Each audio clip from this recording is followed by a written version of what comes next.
that trailer was being tracked and followed by the feds. Was she wired though? No, she didn't have any idea. She had no clue either. The massage therapist dropped the trailer off to her down the road. Missy had no clue either. How much weight was in the trailer that they got you with? How long had they? Because that sounds like that's just a fluke. Yeah, this was just a small load. There was only like 300 pounds in that trailer. It was the end of the season. That's small. Well, back. Okay, so yeah. Well, I was doing. Right. I needed 1,000 pounds in that load, and there was only 300 that came. So that's that. It was hard to get product that time of year back then. So. So when there's three, so I closed the trailer back up, and I told, when I knew she didn't have a wire on, I knew it got pulled over somewhere across country. I just knew. I just didn't know all the details. So I had her follow me out of there, and I basically picked up my phone. Once I got a mile from my house, I saw agents packed in cars lined up. There were about 20 of them in 6 different cars, and I saw them as I was driving out of the neighborhood, and. Did they not know you were leaving, or they didn't know? They didn't even know my name. They're just doing an investigation. They're literally trying to figure out who's who and where's this load going that we found in the middle of the country driving down the highway. So they're doing their homework, and I pick up my burner phone. I call her. I go, "Yep, we're not filming today. It's really cloudy out," because she's like a pro mountain biker, and I was a little bit in the film industry, right? So. And then I made it out of my neighborhood, and I just saw a flock of them back about a half mile just following. And then a little bit later, I saw there was a plane that was circling above that was a part of their crew too. Right. And when I got a couple stop signs up, I took a left, and I redlined it, bro. I freaking hammered on it, and I had several cell phones in my cup holders. I started breaking them apart, ripping the batteries out, throwing one piece at a time every quarter mile out the window, redlining it the whole way, nervous, not thinking clearly, like, what's the play? What am I going to do? I still got $1.5 million cash sitting back at the house. I got that load on the road. I got 3 other loads that are coming to me being delivered within the next 3 hours because I was out of town for a week. So Missy was the first load, and I had 2 others from Canada and then another domestic one coming that day. And I have cell phones beeping everywhere. Half still are at the house. Some are with me. So I'm like, this is like right in the middle of a busy day for me to happen. Right. And I'm like, and the first thing I do is, what do? I call my stepfather, which he knows nothing about my illicit business, but he's always the guy that was there for me as a kid when I had to go to the hospital, right? Just get stitches or whatever. Right. So instinctually, I call him. I go, I need to see you right now. So he goes, where are you? He goes, I'm at work. What's the problem? I go, don't worry about it. I'll see you. I'll be down there. So I drove a half hour to his work. And it got to a red light about a mile later, and I saw a couple DEA guys, couple cars back, and they were onto me. I was like, fuck.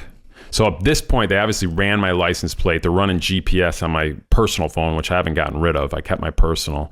And I also have, what was it called?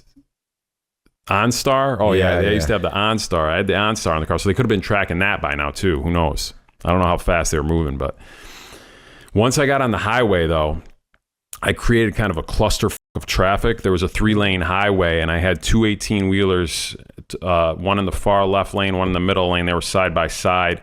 And then I went to the far left lane, and I was running in tandem with them down the highway. And this kind of backed up traffic behind us so nobody could pass for maybe a couple minutes. Right.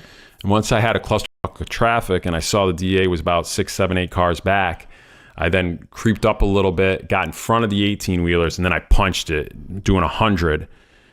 Lost them because they're probably not going to be able to get through that traffic for a good 2 minutes. And then got off the highway, hadn't seen him for about 20, 30 minutes, had a conversation with my stepfather, go, here's the deal, I'm going to get arrested.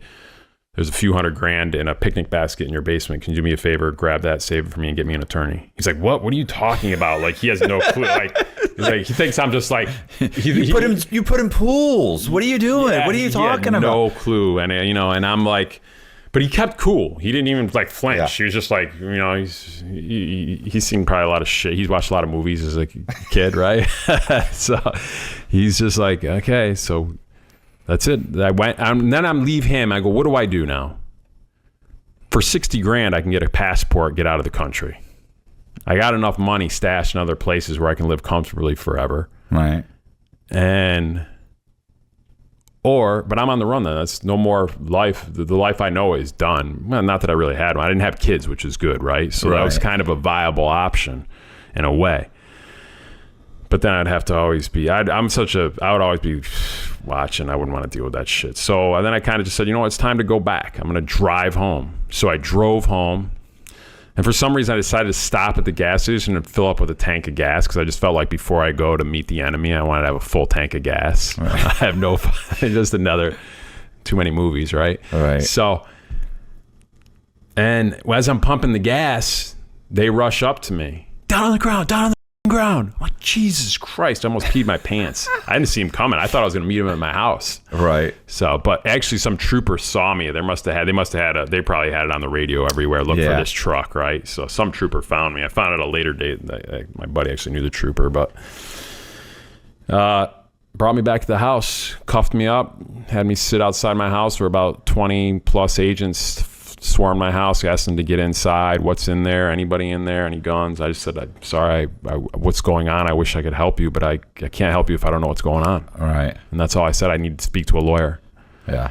And that shuts them up. That shuts quick. them up, yeah. And then they were talking to the other driver, Missy, which was running her mouth like crazy. I found it at a later date. Like, fuck, dude. I was like, she was just blaming, like, not a good situation. Right. Not a good situation. I've heard a lot of stories about what she put us in a sticky situation, to be honest. And what's tough about it is she's getting a lot of fame for, like, because I don't know if she's told the whole truth, because she was somewhat of a celebrity back in the day, but for being the fastest in the country as a female mountain biker. She got into the Hall of Fame, but she's really... So instead of saying, like, I don't know what's going on, she's saying, I've been doing this for 6 months. I don't know exactly what she told them at that moment. I just know she talked. Right. And then I also know she sat down with them a few months later and told on a lot of people. Right. And she didn't get any time. But she owed me $300,000, and she... I'm sure it's fine. It's fine. She did what she did. Have you asked her about it? No, dude, I never saw her again. I don't even want to go near her because then it could be like she could put in a situation where I'm trying to kill her. Yeah. You know what I'm saying? Like I don't even want to be. She's had some other legal cases with people that are like in relationships with her going on where she's said stuff, domestic abuse that I heard aren't true. I have no clue. It's none of my business, but I stay away. Right. Better that way. She cost me a lot of money, bro. But do you know the way I look at it? If I didn't go down that way, I had to learn the lesson one way or another. You learn a lot when you hit the bottom, you know?